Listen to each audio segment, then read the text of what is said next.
I like to start off by saying that I only have 10 subscribers, okay?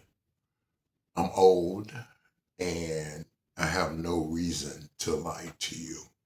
I'm not monetized, so there's no reason for me to try to get more views. I already don't get any views. If you look on my look at my what do you call it, library, you'll find that I have 7 views here, 3 views there, 5 views, and I've been doing this for a while. You could say about a year or so ago, I erased all my videos. I was up to maybe 50, 60 videos, and I erased all of them and I started over.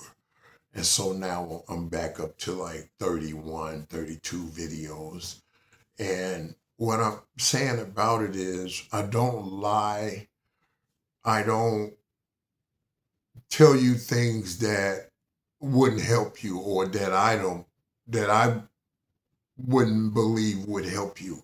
I'm only going to say things that I think are valuable to somebody or that could help somebody if they listen, or they could take some of my opinions or advice and do it their way. Take my plans and actions and make it work for you. Because what works out in the suburbs won't work in the city.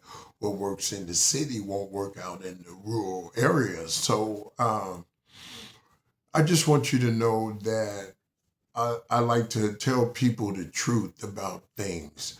And the story that I'm going to tell you is absolutely 100% true. So I'll just get to it. You're probably tired of listening to me ramble on. And thank you for tuning in and for even listening to me. I appreciate it. Not many people want to listen to some old guy on the internet.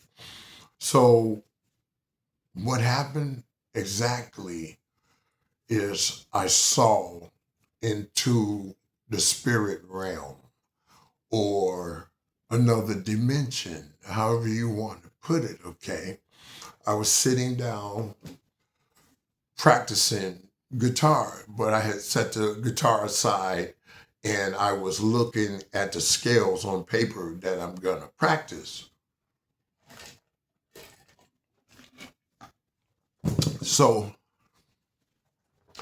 I was just minding my own business and I was looking down. Okay, let me start with this. I know that a lot of people don't believe in God.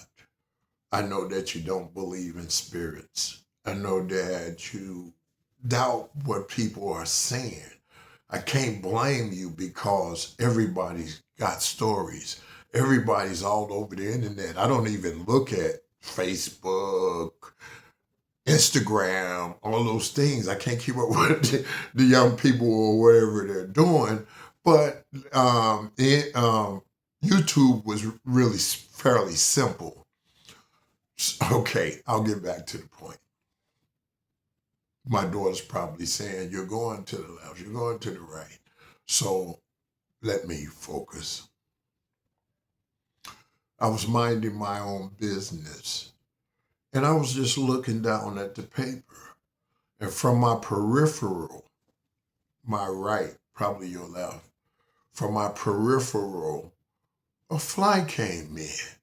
Now that was interesting to me because one, the windows were closed, the blinds were just open. And from my peripheral, a black fly was flying pretty slow, like a bee, about the size of a honeybee. It was black and it was furry. And it went across from the window it came through or on or off of. I was wondering, how did it get inside?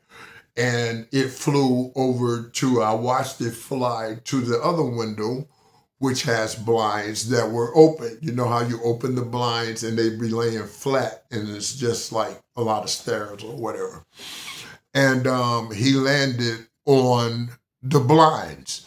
So walking, turning a little bit, they do the wing thing and stuff like that. So if anybody that knows me, if you talk to them, you'll know they'll tell you that I keep Raid. I keep a can of Raid around. All right. So if I see a spider, Raid. If I see a bug, Raid. If I anything you move in, you're doomed. If I can get an aim on you, and now the Raid doesn't have odor to it, so I don't even know it if they're killing me because I can't smell it. So all right, I'll get back to the point. The fly landed on the blinds. I reached down on the floor where I keep my can of Raid beside my chair, and I got the Raid, and I walked over watching them because I didn't want them to fly off, before I could hit them. And as I walked, I was getting closer and closer. And then I got close to the window and I sprayed. And when I sprayed him, all of the spray went on the window and the blinds. And the fly passed straight through the window and kept going. And then it hit me that I didn't hear any buzzing. It was very quiet. That fly, he was almost flying in slow motion. I watched him to see where he was going to land. And I'm telling you, I was so convinced that what I was seeing was real. I forgot about one, no windows were open or the door where the fly come from. Number two, it was silent. Why didn't I hear the buzz or hum, something? It was quiet in here.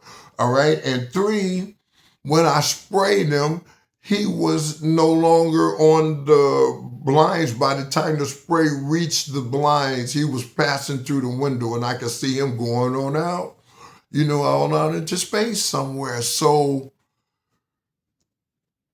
most people won't believe you if you tell them a story. But people that know me know that I don't lie.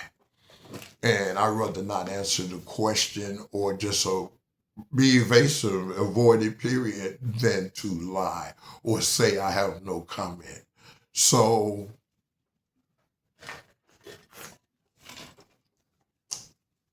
I hadn't seen anything in a number of years.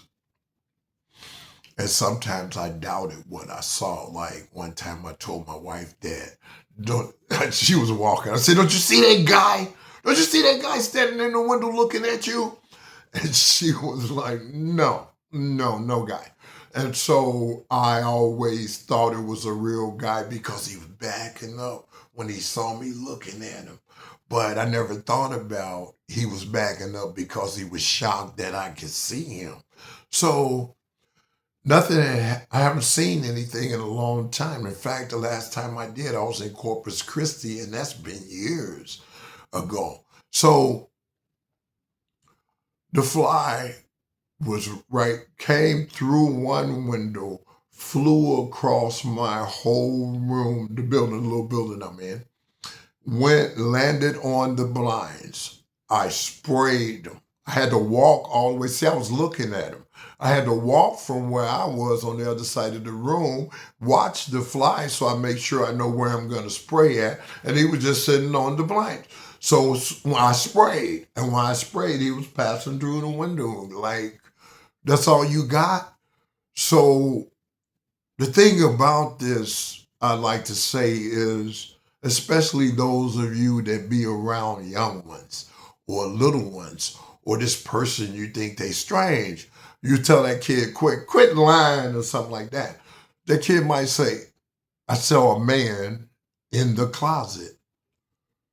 Now, humans are not going to just believe that. They're going to say, "There's no man in the closet. Don't worry. It's your imagination. You ate too many beans." They're going to come up with all of this crap. But what if there was a man in the closet that the kid could see? Then you'd be terrorizing them, right? And going to make them sleep in there. Cut that light off and all these kind of things. You never know what gifts the Lord has given people. And so don't be so quick to doubt everything. I believe the spirits are running more rampant these days than they have in the past. Like we're getting closer and closer to the end of all things, or the Armageddon or something, but we have to be stable now. No matter what, if we see spirits and miracles and teachings and diabolical things, we have to walk a certain path and never be distracted to the left or to the right. Because if you lose it, you're just lost in the world. But if you stay on the path, you'll be grounded with the Lord. You won't be sweating. You won't be over worrying. And no matter what situation you get put into, you won't sweat it because you'll be saying stuff like, yes, but the Lord is here with me.